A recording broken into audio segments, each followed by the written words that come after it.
ज़ाहिर अकाउंटेबिलिटी पर बड़े सवालिया निशानात हैं इस 3 साल दौर में। पुलिस रिफॉर्म्स अभी तक नहीं आ सके, वो 1 करोड़ नौकरियां, 50 लाख घर, वो भी कहीं दूर दूर तक नज़र नहीं आ रहे। लेकिन आटे का स्कैंडल हमें नज़र आया, जिम्मेदारान को अभी तक कोई सज़ा नहीं मिली। चीनी स्कैंडल आया, दवाओं का स्कैंडल आया और कई स्कैंडल्स आए, उनके जिम्मेदारान को कहीं कोई सज़ा नहीं मिली। तो फिर ये जश्न किस चीज़ का मनाया आपने 3 साल मुकम्मल होने पर? अरबाब साहब, मुझे जनरल साहब की गुफ्तगू बड़ी पसंद आई और मुझे खुशी है कि इस वक्त अपोजिशन की जमातें पाकिस्तान तहरीक इंसाफ के मैनिफेस्टो को पढ़ रही हैं, क्योंकि इससे पहले तो शायद किसी का और मैनिफेस्टो एग्जिस्ट ही नहीं करता था। और आई एम रियली ग्लैड, मतलब ऐसे पढ़े लिखे अपोजिशन होना बहुत इंपॉर्टेंट है, जो गवर्नमेंट का मुआवजा वहाँ से शुरू करती है, जो बेसिक्स हों, और वो हमारा मैनिफेस्टो पढ़ेगी तो उनको पता चलेगा हमने करना क्या। So that is number 1। Number 2, मैं एक एक उन तमाम सवालों का जवाब देता हूँ जो आपने और जनरल साहब ने रेज़ किया। अकाउंटेबिलिटी के ऊपर, अकाउंटेबिलिटी ये नहीं थी कि इस वक्त कोरंगी टाउन में जो आग लगी उसका क्या। अकाउंटेबिलिटी जो हमने दी थी वो था एहतसाब, और एहतसाब हमने किया आपके सामने। इस वक्त पाकिस्तान की जितनी प्रीवियस हुकूमतें रह गई हैं उनमें जो जो लोग करप्शन में मुलव्वस थे उनके खिलाफ केसेस चल रहे हैं।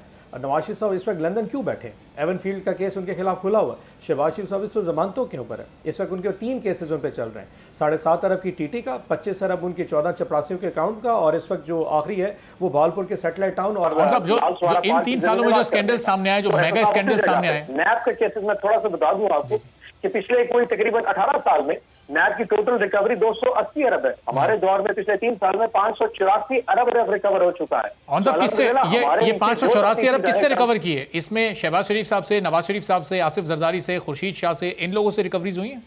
मैं वही अरबाज साहब, देखें, हम अदालतें नहीं है, ना ही हम प्रोसिक्यूटिंग एजेंसी है। हुकूमत का काम होता है अपने नीचे काम करने वाले एजेंसीज को फ्री एंड फेयर हैंड देना, उनको रोकना नहीं है कि जी इसको पकड़ो और इसको ना पकड़ो। वो हमने उनको नैब ने 584 अरब रुपए रिकवर किए, एंटी करप्शन पंजाब ने 400 अरब रुपए रिकवर किए। वो नाम तो सामने होंगे ना जिन लोगों से रिकवर किए, उसमें से कितने % लोगों का ताल्लुक नून लीग और पीपल्स पार्टी से? अगर आपने एंटी करप्शन जो है ना, जो नॉर्मली सरकारी अफसरान के ऊपर जो है ना, ये इस पे काम करता है। अच्छा, चलें नैब पे पॉलिटिकल लोगों के ऊपर काम नहीं करता। नैब के 584 अरब कितने रिकवर हुए पीपी और नून लीग से? जी, मैं वही बात कर रहा हूँ। एंटी करप्शन का एक होता है, एंटी करप्शन से जो ब्यूरोक्रेट से ब्यूरोक्रेसी की करप्शन को पकड़ता होता है। तो एहतसाब अपनी जगह पे चल रहा है।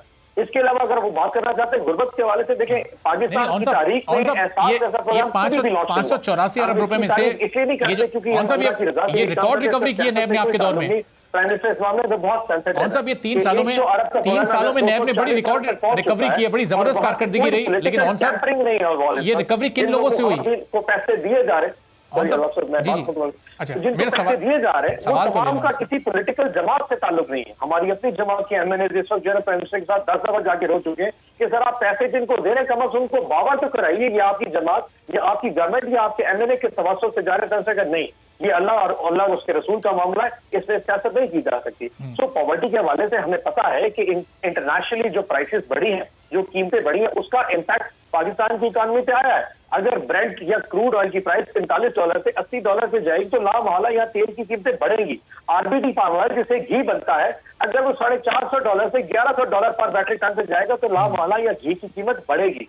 अगर आप गन्नू की कीमत 1400 से 1800 रुपए मन रखेंगे तो आटे की कीमत यकीनन 2000-2100 रुपए मन तक जाएगी। लेकिन साहब ये तो आप खुद ही रख रहे हैं ना, ये इंटरनेशनली तो नहीं बढ़ी, गंदम की कीमत इंटरनेशनली मार्केट प्राइस तो नहीं बढ़ी है, तो आपने खुद बढ़ाई है। किसी तरह बात करें, सॉरी, गंदम की कीमत तो खुद बढ़ाई है ना, गंदम तो पाकिस्तान में उगाया जाता है। अरबाब से ये चीज सोचनी की है, उस किसान का भी इस मुल्क के ऊपर उतना ही हक है, हर उस शख्स का जो आटे खाने वाला है। सो अगर यहाँ पे वो किसान जो 60% आपकी आबादी को एम्प्लॉय करता है डायरेक्टली और इनडायरेक्टली, तो वहाँ पे अगर आप गंदम का रेट नहीं बढ़ाएंगे तो आपको गंदम लामहला इंपोर्ट करनी पड़ेगी। इसलिए 1400 से 1800 रेट करना पड़ा। जब 1800 रुपये मन गंदम होगी तो 2000-2100 या 2150 तक लामहला आटा जाएगा। सो ये इतना कोई ऐसा फैक्टर नहीं है जिसको समझने के लिए कोई बहुत बड़ी साइंस या वो चाहिए। सो ये चीज़ें आपके साथ है। हाँ, हमारा काम ये है कि हमने परचेजिंग पावर लोगों की बढ़ानी है। मैंने जैसे कि कहा, ज़राअत में हमने लोगों को मकई, चावल, गन्ना, उनके जो रेट सपोर्ट प्राइस सिस्टम दिया, उसकी वजह से किसान। चले ऑन साहब, ये महंगाई का जो फिनोमेना है तो आपने समझा दिया जाहिर है, लेकिन मुझे यकीन है लोगों की समझ ही आया नहीं होगा। एक आम आदमी को इससे सरोकार नहीं है कि कीमत कैसे बढ़ी है, टेक्निकल इशूज़, उसको तो सस्ता आटा और चीनी चाहिए। नैब ने जो 584 अरब रुपए की रिकवरी की है उसमें नून लीग की और पीपल्स पार्टी के कितने लोग शामिल हैं, कितने परसेंट, अगर आप ये बता सकें। अच्छा, मैं इसकी बाइफर्केशन साइड मेरे पास इस वक्त मौजूद ना हो, अगर आप अकाउंटेबिलिटी पे अलग प्रोग्राम करना चाहें तो मैं बाइफर्केशन लेके आ सकता हूं, लेकिन इसमें मेजॉरिटी वो लोग हैं जो छोटे लेवल के हैं। अभी तक जो बड़े जो बड़े हमारे मुजरिम हैं वो तो या लंदन में बैठे हैं या इस वक्त जो है ना जमानतों पे जलसे कर रहे हैं, या फिर कराची में किसी अस्पताल में अरेस्ट कर रहे हैं, या सखर में किसी अस्पताल के कमरे को 1.5 साल से एंजॉय कर रहे हैं, तो वो तो अपनी जगह पे मौजूद है। वो रिकवरी प्रोसेस जुडिशियल रिफॉर्म्स के बाद तो हो सके। इस वक्त जितनी हमारे पास थिन मेजॉरिटी है, हम इन्हीं अदालतों में तो कौन सा पीटीआई का मंशूर तो इन्हीं बड़ी मछलियों पर हाथ डालना था ना। ये रिकवरी भी आपने ये छोटे लोगों से की है, जो महंगाई का बोझ है वो भी आम लोगों पर डाला जा रहा है, यानी जो माजी की हुकूमतों में होता आया है वो उसी तरह से छोटे तबके को दबाया जा रहा है। अरबाब साहब देखिए, ये जो सिस्टम है ना, ये मैंने नहीं बनाया, ये पिछले 70 साल से ऐसे सिस्टम चल रहा है। अब मैं आपको सिर्फ शहबाज साहब के केस की डिटेल बताऊं तो उसमें टोटल 110 जो है ना, वो जो टीटी वाला केस है उसमें 110 के करीब गवाह हैं। अब वो 110 गवाह का एविडेंस लेना, उनके हर दफा मतलब अदालत में अगर एक हफ्ते की पेशी भी डाले और हफ्ते बाद 2 या 3 लोगों गवाहों को बुलाए और क्रॉस वर्जन भी साथ लिया जाए, यानी कि प्लेंटिफ और डिफेंडेंट दोनों उसको उस क्रॉस क्वेश्चनिंग करें, तो इसको कम से कम 2-2, 3-3 साल गुजर जाते हैं। सो ये हमारे बस में नहीं है किसी को फौरन मुकम्मल कर लेना। Yes, on the face of it अगर वो टीटी का केस देखा है तो उनकी बेगमात के अकाउंट में, उनके बच्चे के अकाउंट में टीटियां आई हैं। वो जो 14 चपड़ासी जिसका हम निसार और अली मोहम्मद जिनका हम नाम लेते होते, उनके अकाउंट में 24.5 अरब रुपए जमा हुआ है, जिन्होंने कहा है कि सलमान शहबाज साहब ने हमारे अकाउंट में पैसे जमा कराए और कैश निकलवा के साथ लेके लंदन चले गए। सो वो अपनी जगह पे चीजें मौजूद है। अब उसको प्रूव करना ये अदालती सिस्टम है, ये एक टाइम लगेगा। अवाम को समझना पड़ेगा कि पाकिस्तान में पहली दफा प्राइम मिनिस्टर इमरान खान के नीचे इंस्टीट्यूशंस अपनी मर्जी से काम कर रहे हैं, अपनी फ्रीली काम कर रहे हैं, अदालतें अपनी मर्जी से काम कर रही हैं और हर चीज अपने टाइम के साथ। आवाम ये आपके इस आर्गुमेंट पर उस वक्त यकीन करती कि अगर जो स्कैंडल्स पाकिस्तान, जिसमें पाकिस्तान तहरीक इंसाफ के अपने लोगों के नाम आ रहे हैं या उनके रिश्तेदारों के नाम आ रहे हैं, अगर उनमें भी ये इन्वेस्टिगेशंस इसी तरह से आगे बढ़ रही होती तो फिर जरूर इस आर्गुमेंट पर यकीन रखती। क्या तब्दीली आई अभी तक? मैं आपकी तरफ वापस ये सवाल लेके आता हूँ। अब अब्दुल कयूम साहब, पीडीएम अब आगे करने क्या जा रही है? कल मौलाना साहब ने लॉन्ग मार्च का ऐलान तो कर दिया, ये लॉन्ग मार्च या इस्तीफों का ऑप्शन अभी भी ज़ेरे गौर है और इससे किस हद तक हुकूमत को आप दबाव में ला सकते हैं? अब हुकूमत को गिरा तो नहीं सकते आप प्रैक्टिकली?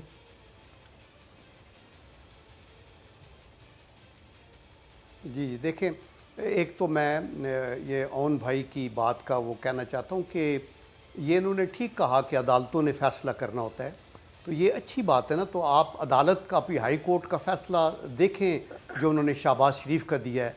उन्होंने कहा कि एक टके की इनकी करप्शन नहीं है, कोई एक एग्ज़ाम्पल, कोई एक टीटी इनके अकाउंट में नहीं आई है। तो अदालतों के फ़ैसलों को भी तो आप नहीं मानते ना।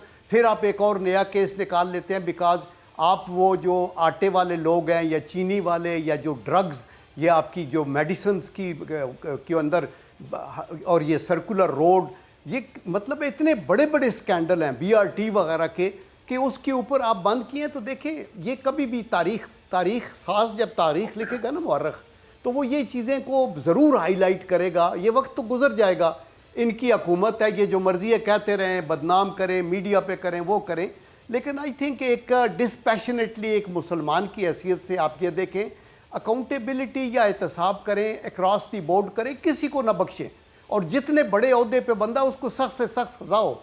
लेकिन खुदा के वास्ते आप ये झूठ भी ना बोले ना। फिर एक तरफ आप मदीना की रियासत की बात करते हैं जहाँ नबी करीम सल्लल्लाहु अलैहि वसल्लम ने फरमाया बेटी भी चोरी करेगी तो हाथ कटेगा। दूसरी तरफ आप उन लोगों के साथ, चूँकि आप पे हुकूमत टूटती है, आप जहांगीर तरीन साहब हैं, दूसरे तीसरे, उनके साथ वो नहीं करते।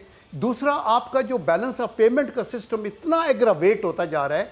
जो मौलाना फजलुर रहमान साहब कह रहे थे कि हम ये देख नहीं सकते कि मुल्क स्लाइड बैक कर रहा है, आप ये देखें डेट्स किधर चले गए। आप सर्कुलर डेट इस तरह 2.2 ट्रिलियन रुपीस तक चला गया है और ये बिलियंस के हिसाब से। और आपकी प्राइसेस को देख लें, साइज ऑफ द इकोनॉमी आपका कॉन्ट्रैक्ट हो गया है, आप स्लाइड बैक कर रहे हैं। अभी आप रिजर्व शो कर रहे हैं, उसमें चाइना का भी अरबों डॉलर हैं, उसमें सऊदी अरब के भी हैं, उसमें यूएई के भी हैं। आप जो मर्जी, हम तो दुआ करते हैं कि अल्लाह ताला करे इससे डबल हो, आपकी टैक्स कलेक्शन बेटर हो, लोगों के हालात बेहतर हो। हुकूमतें तो आती जाती रहती हैं, लेकिन अगर मैं लेकिन सिर्फ अब्दुल कयूम साहब, हुकूमत को ज़ाहिर है, ये हर बात को दुआ एक वाला तो मुतरेज़ मामला है होता नहीं, रहा दुआ से मामला और बनेगा भी हुकूमत नहीं। में बैठे हुए दवा लोग क्या बुरा करनी भला है? कहते रहे अब अपोजिशन ये को, तो पीडीएम ने खुद को दोबारा से मुतहरिक किया है। अब 5-6 महीने की खामोशी के बाद फिर ये जलसों की सीरीज शुरू हुई है। देखिए, इसका मतलब मकसद क्या है? कि मकसद मैं यही कहना चाहता हूं ना कि हमारा एक बिलीफ तो है कि हम मुल्क को आगे लेके चलें। सब्सक्राइब करें और बेल दबाएं ताकि कोई खबर रह न जाए।